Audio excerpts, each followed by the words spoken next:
Assalamualaikum warahmatullahi wabarakatuh. Di sini perkenalkan saya Maulida Hasanah dengan NIM T2018-7087 dari kelas Matematika 3 akan menjelaskan Khazanah Islam Nusantara pada mata kuliah Sejarah Peradaban Islam kali ini.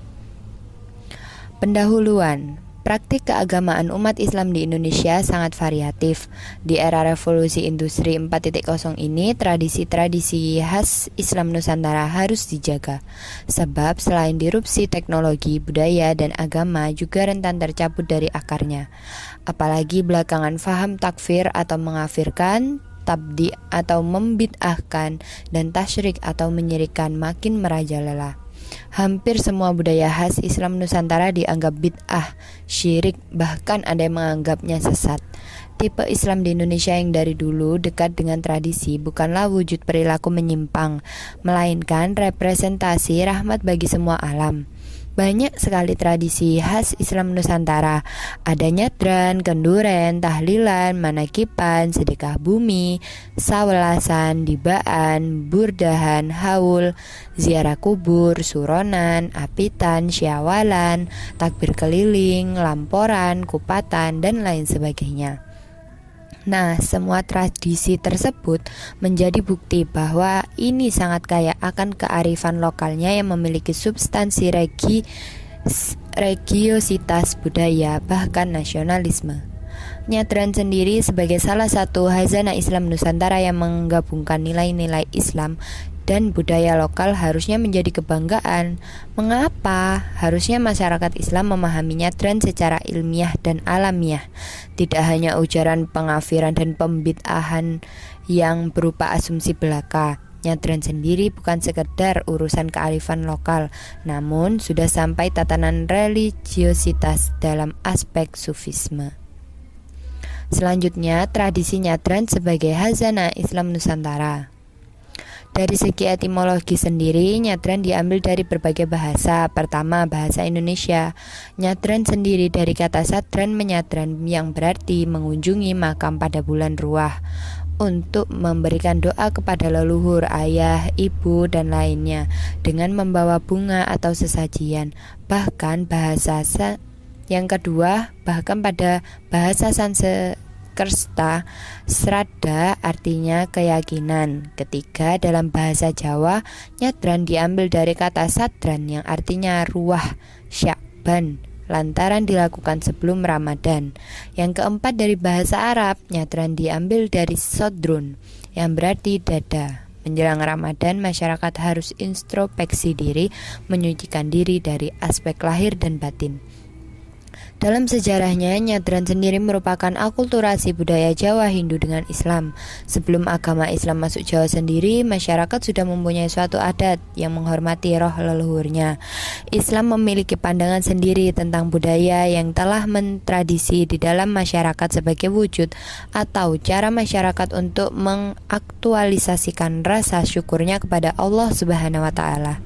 Tradisi tersebut juga merupakan bentuk rasa sayang serta hormat kepada alam dan leluhur yang telah berjasa kepada kehidupan masyarakat yang teraktualisasi dalam tradisi nyadran tersebut.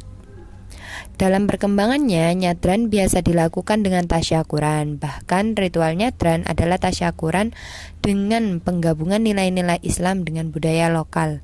Ada yang menyebutnya nyadran, kerayahan, bancaan, megengan, sedekah bumi atau kabumi, gas deso, dan lainnya. Namun, nyadran di berbagai daerah khususnya di Jawa lebih dekat dengan sedekah bumi, dan nyadran itu sendiri adalah sedekah bumi. Dapat disimpulkan bahwa nyadran sendiri merupakan tradisi khas Islam Nusantara yang berupa rangkaian kegiatan mulai dari mengunjungi makam pada bulan Ruah untuk memberikan doa kepada leluhur, ayah, ibu, dan lainnya dengan membawa bunga atau sesajian menjelang Ramadan.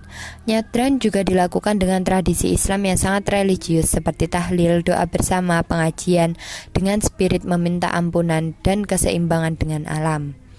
praktik nyadran sendiri di berbagai daerah di Jawa memang berbeda, namun substansinya sama. Di antaranya wujud penghambaan pada Allah, rasa syukur, dan menghormati arwah leluhur, serta menjaga keseimbangan dengan alam, harmoni antara manusia dengan manusia, manusia dengan alam, dan Allah terjaga lewat tradisi nyadran. Tradisi ini menjadi salah satu wahana untuk selalu dekat dengan harmoni dan Allah, manusia hidup dan sudah meninggal dunia, serta dengan alam. Selanjutnya, penguatan nilai-nilai sufisme dalam nyadran. Banyak nilai-nilai yang terkandung dalam ritual nyadran. Tradisi ini tidak sekedar masalah makam atau kuburan, namun erat kaitannya dengan kegiatan religius seperti doa, tahlilan, yasinan, manakiban, pengajian, hingga wujud kemesraan dengan Allah dan alam. Disitulah nyadran memiliki akar-akar sufisme yang tinggi yang harus dikuatkan. Untuk itu, tradisi Islam di Indonesia harus dipahami secara komprehensif dan tidak boleh parsial. M. H. Ainun Najib pada tahun 2017 menjelaskan rumus Islam di Indonesia, yaitu Jawa digawa, Arab digarap, dan Barat diruat. Pratama 2017. Artinya, sebagai manusia Jawa atau Nusantara, kita tidak boleh kehilangan budaya Jawa atau Nusantara kita. Sebagai pemeluk Islam, harus bisa membedakan mana substansi Islam dan mana budaya Arab. Maka, semua yang datang dari Arab harus digarap, dipetakan, tidak boleh ditelan mentah-mentah. Begitu pula dengan budaya Barat, kita tidak boleh menolaknya, maka kita harus meruat, membuang racun-racunnya sebelum digunakan. Selanjutnya, strategi melestarikan nyadran. Strategi melestarikan nyadran bisa dilakukan dengan beberapa pendekatan. Yang pertama yaitu turut berperan dan ikut melakukan gerakan dalam menyelamatkan kemanusiaan dari kondisi kebingungan akibat hilangnya nilai-nilai spiritual melalui nyadran. Yang kedua, menggabungkan aspek batiniyah dan modernitas atau formalitas ritual melalui nyadran. Ketiga, gerakan edukasi untuk melakukan penjelasan nyadran mengandung nilai-nilai tasawuf tinggi dalam aspek sosial, peduli lingkungan, bahkan transenden. Yang keempat, nyadran bisa dikembangkan pada aspek wisata berbasis budaya dan religi. Kelima, menggelar nyadran dengan konsep pesta budaya yang menghasilkan karakter dan laku peduli sosial, cinta Allah dan lingkungan. Yang keenam, dialog dengan penduduk masyarakat bernama Da'i, Kiai, Modin. Setiap muslim nyadran dengan tujuan mendiskusikan pengertian, hikmah, sampai manfaat nyadran bagi kehidupan sosial, alam, dan aspek ibadah kepada Allah. Sekian dari saya, apabila ada salah kata mohon dimaafkan. Terima kasih. Wabillahil taufiq wal hidayah. Wassalamualaikum warahmatullahi wabarakatuh.